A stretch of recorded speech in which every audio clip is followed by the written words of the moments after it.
Você já pensou na importância da luz para o crescimento das plantas e de que forma isso afeta as nossas vidas?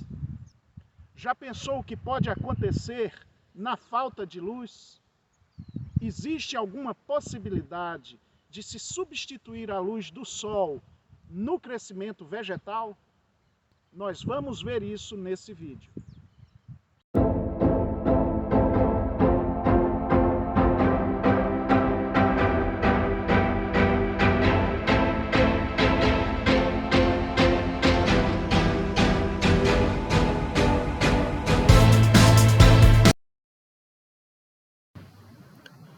Você provavelmente sabe, e se não sabia, fica sabendo agora, que as plantas precisam de luz.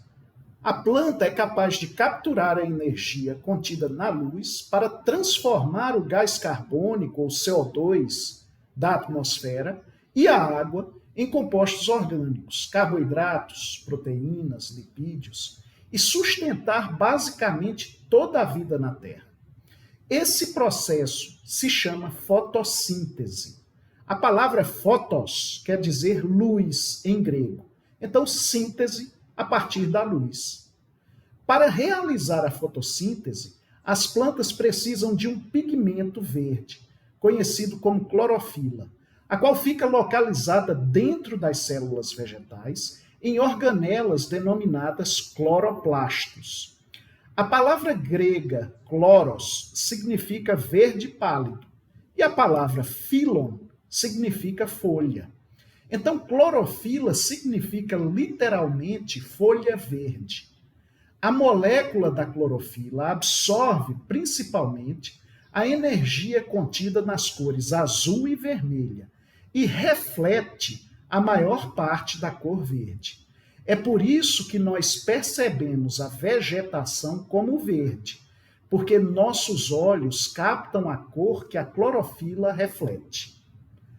Além da fotossíntese, a luz serve também como um sinalizador para a ativação ou desativação de diversos processos no desenvolvimento da planta, como a germinação das sementes, a própria síntese da clorofila, o crescimento de mudas, o florescimento das plantas adultas e o crescimento de frutos. Esses processos geralmente são regulados mais pela qualidade do que pela quantidade de luz. Os estômatos, por exemplo, usam a luz azul como um sinal para abrirem, o que possibilita a entrada do gás carbônico na folha e a realização da fotossíntese. Para entender o papel da luz nas plantas, é necessário se ter uma ideia do que é a luz. A luz visível é radiação eletromagnética composta por diferentes espectros que nós geralmente percebemos como cores.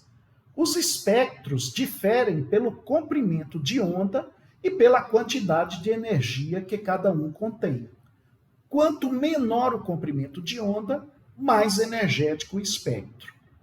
O espectro com comprimento de onda variando de 450 a 495 nanômetros, que nós percebemos, ou melhor, o nosso cérebro percebe como a cor azul, é mais energético que o espectro com o comprimento de onda maior, variando entre 625 a 740 nanômetros, que nós percebemos como a cor vermelha.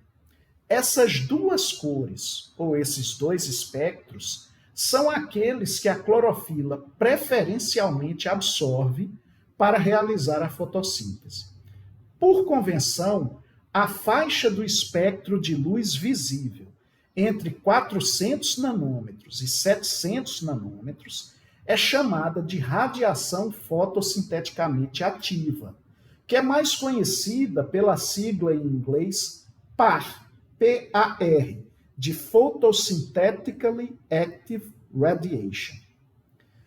Há pelo menos 3 aspectos a se considerar quando se pretende utilizar a iluminação artificial na produção vegetal: a qualidade da luz, a quantidade de luz e a duração da luz.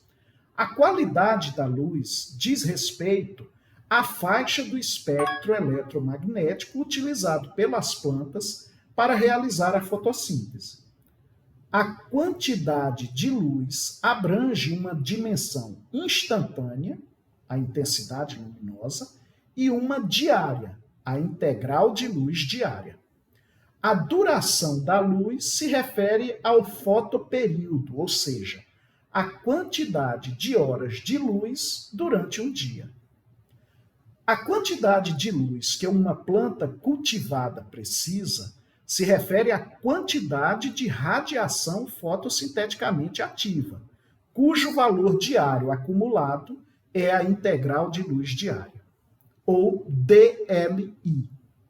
A DLI varia de acordo com a intensidade luminosa, com o fotoperíodo e pode ser influenciada também pelo material de cobertura da estufa. A DLI que um cultivo deve receber vai variar com a espécie, por exemplo, a DLI para a alface não é a mesma para o tomate ou para o morango. Vai variar com a idade das plantas também. A DLI de mudas de alface é diferente da DLI necessária por plantas em plena produção. A decisão de se utilizar a iluminação suplementar deve ser baseada em critérios técnicos, ou seja, em informações sobre a quantidade de luz, radiação fotossinteticamente ativa, chegando à cultura plantada no ambiente protegido. Essa informação é necessária para se tomar decisões referentes à necessidade de uso de iluminação artificial suplementar. A partir desses dados, será possível fazer um projeto de suplementação luminosa. Tentar fazer a suplementação luminosa sem um projeto desses é como tentar adivinhar a necessidade de adubação sem uma análise química do solo. Receita garantida para se perder dinheiro.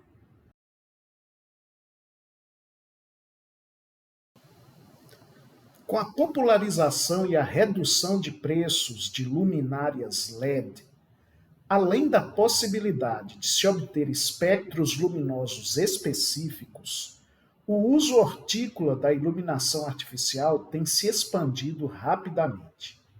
Há duas formas principais de se utilizar iluminação artificial em cultivo protegido.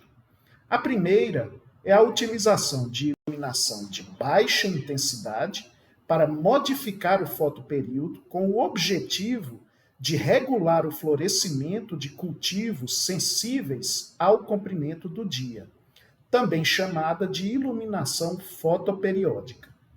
A segunda consiste no uso de iluminação artificial de intensidade moderada a alta, visando incrementar a produtividade dos cultivos, que é denominada iluminação suplementar.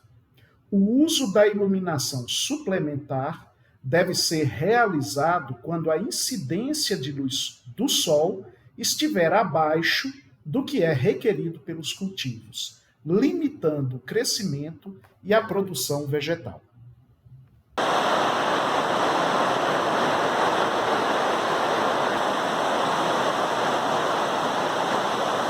Em boa parte do Brasil, o período do verão, que vai de dezembro a março, é também o período em que se concentram as chuvas. Como as hortaliças são plantas que sofrem muito com doenças e pragas quando expostas ao calor e à alta umidade, durante esse período, muitas das espécies de hortaliças, como as folhosas, o tomate, o pimentão e o morango, são preferencialmente cultivadas em estruturas de cultivo protegido, como as estufas. A maior parte das estruturas de cultivo protegido no Brasil utiliza filmes plásticos de polietileno de baixa densidade, como material de cobertura. É um material de custo relativamente baixo, embora de vida útil curta. Apesar de o Brasil ser um país de clima predominantemente tropical e com altos valores médios de radiação solar, a absorção e a reflexão da luz pelos filmes plásticos usados no cultivo protegido reduzem a intensidade da radiação que chega às plantas. Vários fatores podem contribuir para reduzir ainda mais a transmissão de luz através do material de cobertura da estufa, tais como o ângulo de incidência da luz solar, o acúmulo de poeira, a idade do plástico e a estrutura física da estufa. Em alguns períodos de alta nebulosidade, ou seja, com muitas nuvens, alguns cultivos, como o tomateiro, podem sentir a falta de luz e a baixa luminosidade, ainda que breve, pode levar a uma redução na produção. Por essa razão, alguns produtores mais tecnificados têm procurado utilizar suplementação luminosa artificial para garantir altas produtividades e maiores ganhos.